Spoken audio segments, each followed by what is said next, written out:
அனைவருக்கும் ஆத்ம நமஸ்காரம். நான் உங்கள் யோகா பெருமாள். இன்றைக்கி நம்ம சேனலுக்காண்டி ஒரு பதிவு.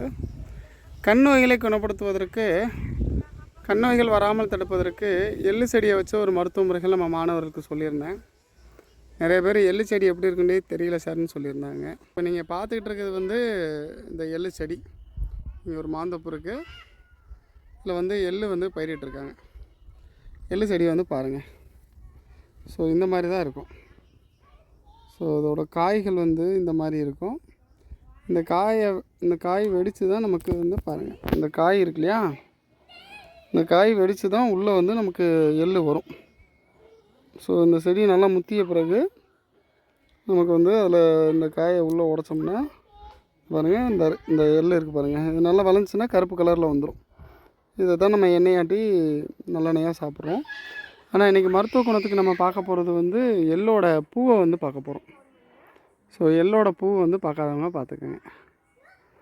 எள் செடி ஒரு ஆள் உயரத்துக்கு கூட வரும். 5 அடியிலேருந்து 6 அடி உயரம் கூட இந்த எள்ளு செடி வளரக்கூடியது. ஸோ இதில் இந்த மாதிரி அடுக்கடுக்காக காய்கள் வைத்திருக்கும். இந்த எள்ளு செடியை முழுமையாக எடுத்துகிட்டு எள் எடுத்துருவாங்க. இந்த எள்ளு செடியில் இருக்க இந்த பூவை பாருங்கள். இந்த பூவை நம்ம மருத்துவ குணத்துக்கு பயன்படுத்த போகிறோம். இந்த பூவை ஒரு ஞாயிற்றுக்கிழமை காலை அன்று அதிகாலையில் எழுந்து குளித்து விட்டு சுத்தமாக இந்த எள்ளு செடியை வணங்கி சூரிய உதயத்திற்கு முன்பாக ஒரு 5 எள்ளு பூவை அப்படியே விழுங்கிடணும். மென்று சாப்பிட்லாம், விழுங்கிடலாம். அப்படி சாப்பிட்டீங்கன்னா ஓராண்டு காலத்திற்கு கண் நோய்கள் எதுவுமே வராது. ஒரு தடுப்பூசியாக செயல்படும். கண் நோய்கள் எதுவுமே வரக்கூடாது அப்படின்னா ஆண்டுக்கு ஒரு முறை 5லேருந்து ஒரு 7 எள்ளு பூவை நீங்கள் பறித்து 5லேருந்து ஒரு 7 எள்ளு பூவை நீங்கள் பறித்து அப்படியே விழுங்கி சாப்பிட்லாம். சாப்பிட்டிங்கன்னா வராது. இது தான் நம்ம முன்னோர்கள் மேற்கொண்டு இருக்காங்க. இப்போ பாருங்கள், ஒரு எள்ளு பூ உங்களுக்கு கையில் பிடிங்கி காட்டுறேன் பாருங்கள். ஸோ ரொம்ப சின்ன பூ தான் இருக்கும். உங்களுக்கு பார்க்குறதுக்கு தான் பெருசாக இருக்குது.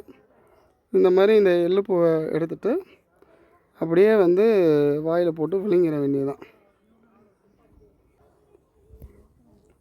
அது போட்டு விழுங்கினீங்கன்னா முடிஞ்சிச்சு. இந்த மாதிரி ஒரு 5 பூவை அதிகாலையில் விடியறதுக்கு முன்னாடி சாப்பிட்ருங்க. ஓராண்டு கண் நோய்கள் எதுவுமே வராது. கண் நோய்கள் ரொம்ப பாதிக்கப்படாது. எல்லாம் அப்படி ஒரு மருத்துவ குணம் இருக்குது. ஸோ பயன்படுத்தி பயன்பெறுங்கள். மற்றொரு பதிவில் சந்திப்போம். நன்றி.